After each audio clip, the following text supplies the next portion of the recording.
Jeremy here, Jeeps Unlimited.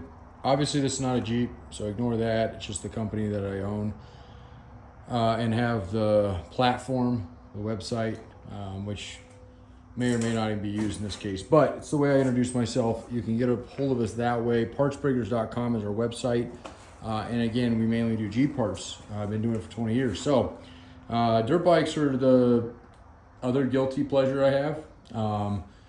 Bought this bike 100% to help my father. Well, I shouldn't even say that. It's really not to help him, but I wanted to ride with him. He's an old school motocross, actually more scrambles from California, and he usually has his own bike. He surprised us with a visit.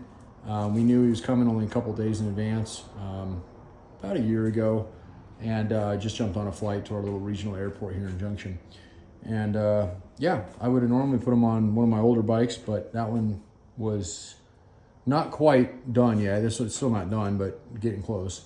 So I reached out to a couple buddies, asked them if they had any bikes for sale. Prefer to always, if I'm going to buy something used, I like to buy something from somebody I know. And just so I know it was taken care of.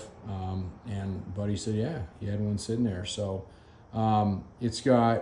he had completely gone through the motor on it.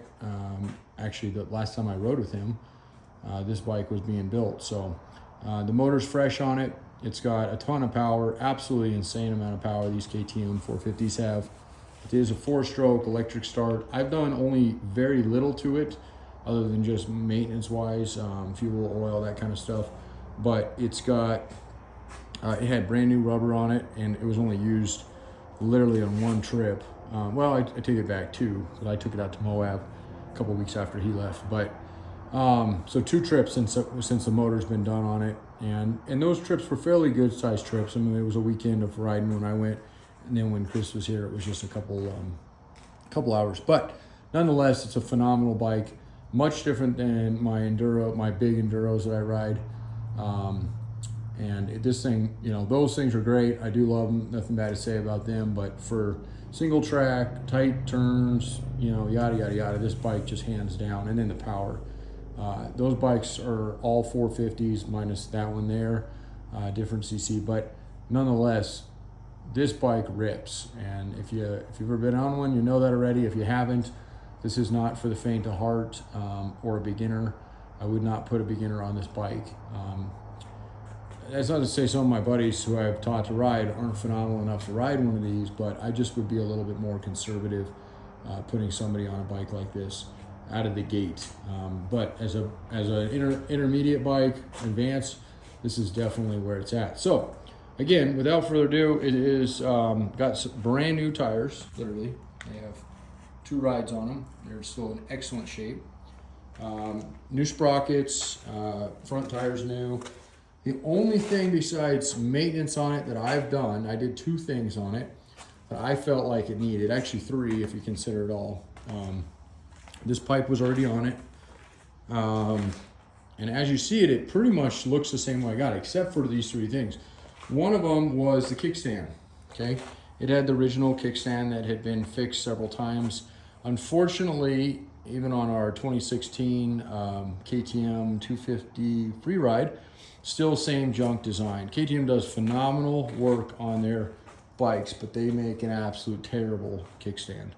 And I don't know on the brand new ones if they've ever fixed it, but at least on this bike, it's not part of the subframe. That Freeride was entirely part of the subframe. So you break that, you're screwed. But I did upgrade that to the Trail Tech kickstand, and so far, really good. I have really good feedback. It's a little tall, which just means that, in flat, you're fine. If you go to put it on a hillside, you'll want to kind of think about that before you put it down. And I don't know if that's just design, or I don't believe there's any adjustment in it. But again, you may have a problem if you put this on hillside and had that kickstand and it was a little higher on that side. I would think it would not want to stay up in that case. But we've never had to do that, so it is what it is. But it is brand new and it's all in great shape, and you can see that there. And not super expensive, but considering a bike, I mean, you think about what's expensive on a bike. I mean, that was $200. So, I mean, relative, it is, pricey, but it's done. it's got the anti-brake levers, whatever they call them. Okay, so you can bend them, move them around. Nice set of bark busters on it. That's one thing I did. I did the upgrade on this headlight. The old one is there. That was the most pitiful headlight next to that kickstand. It had absolutely no brightness whatsoever to it. And in addition to putting this on, I wanted the full access to high and low beams. You do need to know a little bit about wiring to do that. It's pretty easy though. It uses the factory harness on them. But I also wanted the option to, if I did later want to make this streetable, I wanted the option that the harness was already there set up for it. So it is underneath the seat. And that's another thing I did too. It's got a brand new lithium battery, brand new. So, and it does have the electric start with the kickstart backup, which is phenomenal. I had to actually add that to that bike, and some of the new bikes you can't even do it on. So that's a crucial part of this whole thing. But anyway, so lithium battery, but it does have a full harness. I got the Tusk harness on them. I've used those many, many times. They have great reviews. And essentially all that gives you, well, for us, it gave us a high-low beam versus just the standard light that these things normally have on them, which is neither here nor there. I'll show you that in a second. This thing is super bright. The other light sucked, but again, that's been fixed. And then it has the full option. It's all there, plumbed in, ready to go. You just need to put on, if you're wanting to run it on the street, you're wanting to tag it, you're gonna need this stuff, and it's all there, all ready to go. You just need to add the stuff on. The horn switch, or the horn itself, see the horn's all here. It's all part of it. Turn signals, horns, brights, high, low beams, blah, blah, blah. But your plugs are all there. So you got a horn plug, you got turn signal plugs on the front, you have turn signal brake light plugs on the back, even the one that goes down to the thing. Again, those aren't plumbed in. I mean, they're plumbed in the sense that the harness is there, ready to rock. If you want to check those out, want to see what you have available, you can go to Tusk. I don't know if that's well, Tusk, I mean, Mark them out on ATV, a few other vendors sell Tusk, but anyway, and you can see your options for that. Don't think you're only limited to their goofy ass, excuse my French, turn signals, because you're not. And I say that respectfully. I mean, they fit the bill of the guy who doesn't care, but if you want to keep it a slick design, you're going to want to do something else. Okay, and I say that, and you may not even understand what I'm meaning by that, but what I mean by that is that it is, you can wire in anything you want. If you want it to be plug and play, don't want to splice anything, you can use what they have. But if you want to do like what I did on this bike, this is kind of a cool setup. I got these itty bitty bullet LEDs. These things are small, but they are bright. They give you that appearance of a big turn signal when you're looking at them from far, or when you're riding behind me. Brake light, and that, you know, like a tummy tuck, whatever they call these, fender eliminators. I don't remember all the names for them, but anyway, that tucks up in there. So you can get that same thing, and you can put those guys, and that can all be set up like that on that bike. You can go out and get all the options you want on it. And then on this bike, I'm not, you know, again, I decided to go to the Britannica because this was a bike I built for doing Trans-American, Continental Trail. This is a full fairing, blah, blah. You can get this stuff and do the same thing on these KTMs, but it adds weight. I didn't think it was necessary. So for that bike, I like the way it is right now. Again, if you want turn signals, you can get clever. These are actually my turn signals on this bike. They're actually in my bark buster. So Tusk is the other one that makes that. And I believe this kit, probably because it is Tusk, does plumb right into their existing harness. So just ideas. If you're just going to be trail riding it, you don't need all that crap. But it's there if you want it. And really, it's that's that fine line between this bike being able to roll it down the road. It is registered, or not registered, it's got an MSO, and I'll include that. But it's, excuse me.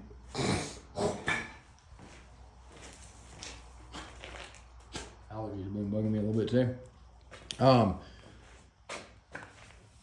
As far as the bike, as far as the MSO goes, what's on the title, it is a 450 SM. I don't know why they distinguish this as a supermoto, but that's how they distinguish it. That's what you look for when you need parts on it. It's, you know, obviously there's not much you need on it, but if you did, that's what it comes up as.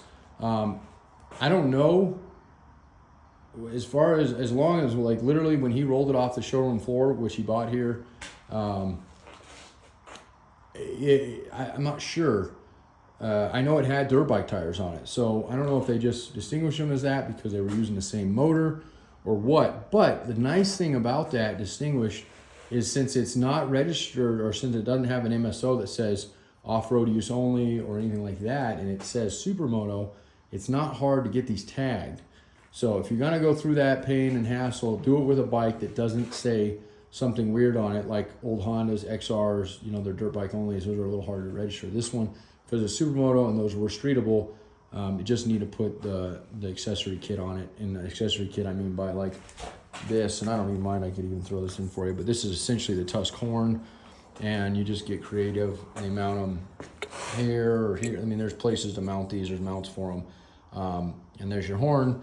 In Colorado, you gotta have a horn, you gotta have a brake light, you have turn signals, and you gotta have a mirror. You don't have to have two mirrors, you have to have a single mirror.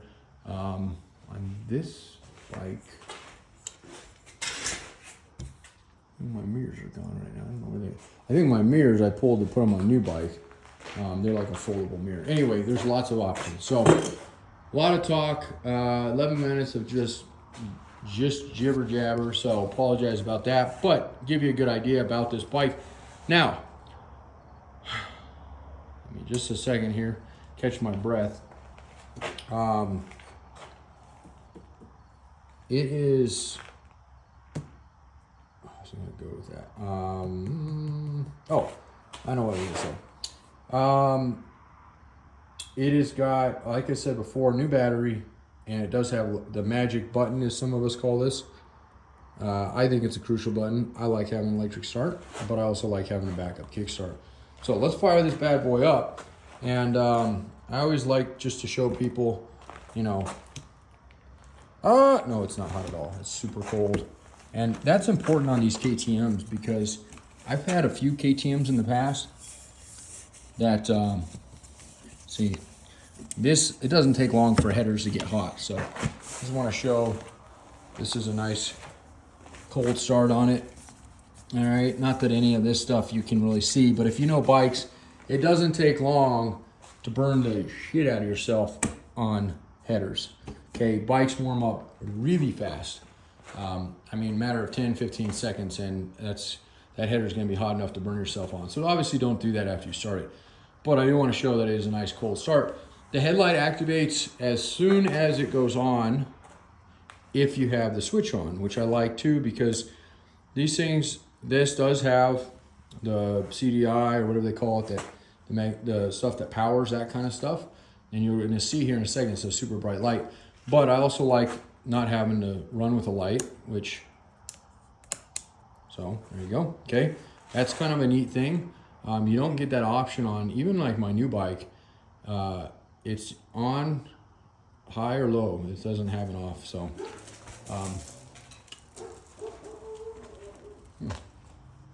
Like somebody was riding the bike. Anyway, all right, let's turn her on. And she's pretty low on fuel. Speaking of fuel, we don't run anything in our bikes ever, no matter what.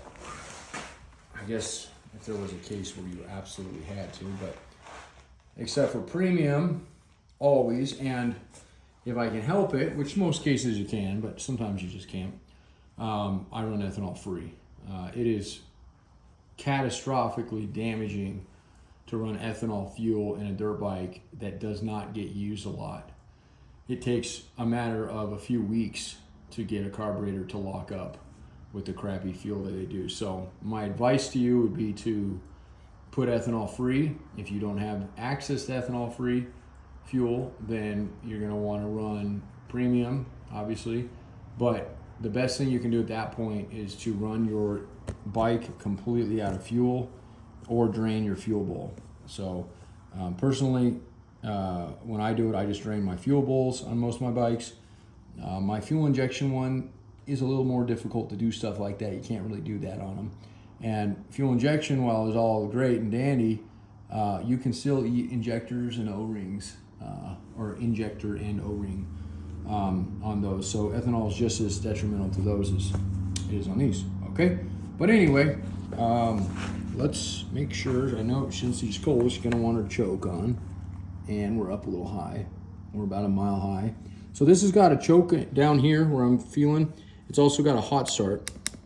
Okay, you can probably figure what that one does. And then it's simple here. I like to always be in neutral. You can start this bike in gear with your clutch in, obviously. If you don't have your clutch in, it's gonna move. The reason I like to start it in neutral is because even with the clutch in on a bike, you're gonna have engine drag. And it's a good way to run, well, it's a good way to wear out your starter. There's a lot more drag than you think on there. If the bike's warmed up and I'm off camera on a hillside, I'll throw the clutch in and fire it up, not a big deal. But especially on a cold start, like to have it in neutral. And then it should be simple. I mean, you want to give it a little fuel if you want. Otherwise, that choke, if it's tuned right, it really should just fire right up. Now, when I say that, let's see if it actually does it, because usually, you know, it always does the opposite. And it may do that, so. Come on, baby. So, it's gonna, oh, that's my problem. There's not a lot of fuel in there, and I had it on. Let's wait for that to go down in that carburetor. Like I said, I don't like to leave my fuel bowls full of fuel, even with good fuel and ethanol free. I still do not like leaving fuel in a carburetor bowl. I mean, not going to kill you for long term, but you watch. The magic start button doesn't do what I want, but this bike does run top notch. Let's see if it will kickstart.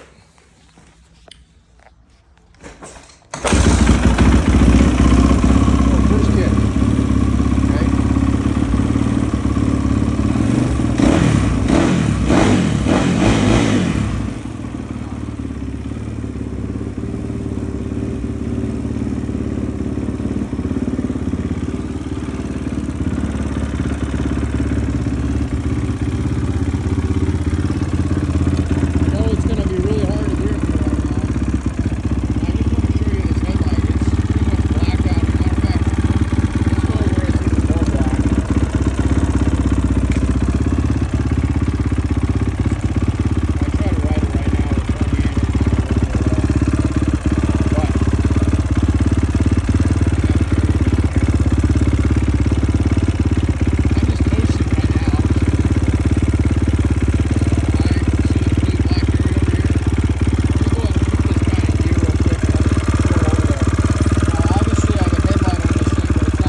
Says a little kill button here. That shuts her off there. It'll turn off the headlights. All right.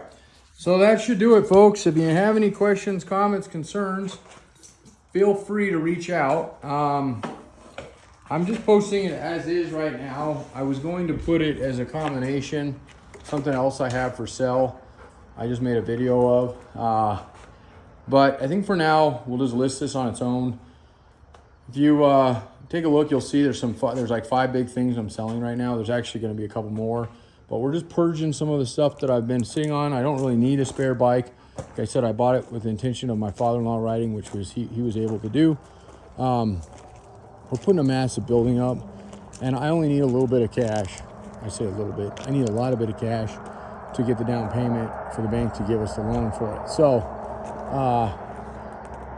this yard out here is going to be transformed here in the next 2 to 3 years, but we're going to start putting the utility stuff in, the concrete, stuff like that, and then we'll put the building up. And that's one of the reasons. So take a look at the video. You can't see it's dark right now, but there's a van conversion. Not this one, it's actually that there. And it's a lengthy video. It is the most badass van conversion, fully self-contained, fridge, shower, toilet, or shitter, whatever you want to call it. Sink, 4 adult sleeping area, 2 comfortable, 4 snuggling, and a couple kids. You can actually fit more adults in there. It's got a full garage in it, folks. It's an old 454. Well, actually, it's a new 454 with a new 4L80E, but it's an old G van, Vandura, cutaway, whatever you want to call it. And it's got its own generator.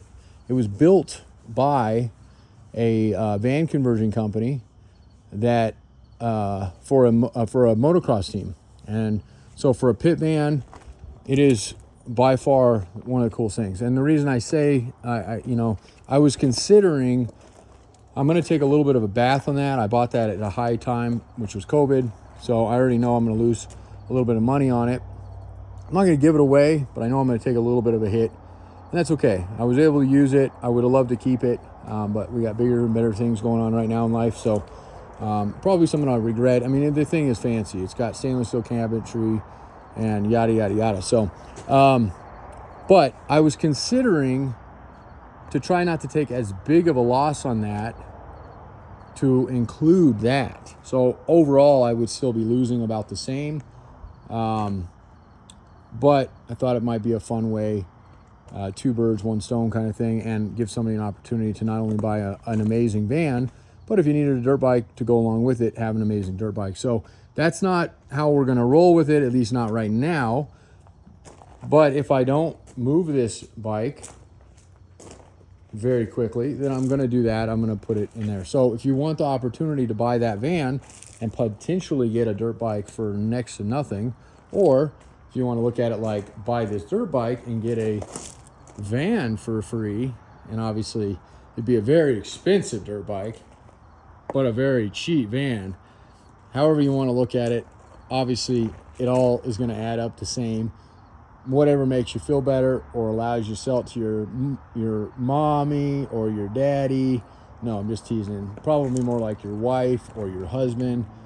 But regardless, that is what is out there. So definitely, if nothing else, just take a look at the thing. It is freaking cool. Yeah, I'm a little bit reluctant to sell it. It's part of the reason it's not even really, other than YouTube, it's really not listed anywhere. And just so you know, when I say full garage that will fit without anything on the outside and lockable and workable space, 4 adult dirt bikes in the back of it that you can lock up. And if you want to get creative, there's a hitch on this one, this van here. There's my wife's van. Doesn't have the cool garage and all that stuff on it, but you can put the same hitch that's on that front one on that van on the front, and it's already got the rear hitch, of course, air ride, all that stuff.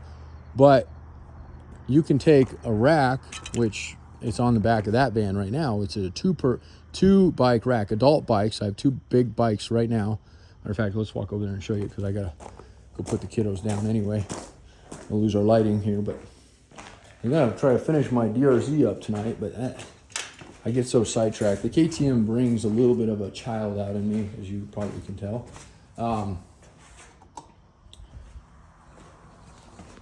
It's just a cool bike. I mean, there's just no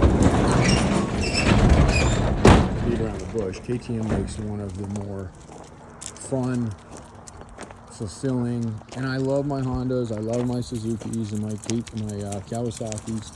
I'm kind of a slut when it comes to liking all the brands. I don't really have, I mean, I like maybe a little bit more so on one than another, but I really miss my XCW. I bought one of those 2016 as well as that free ride, and it was a cool bike. So there's the rack there, and you probably can't see that very well, but there's 2 full bikes on that.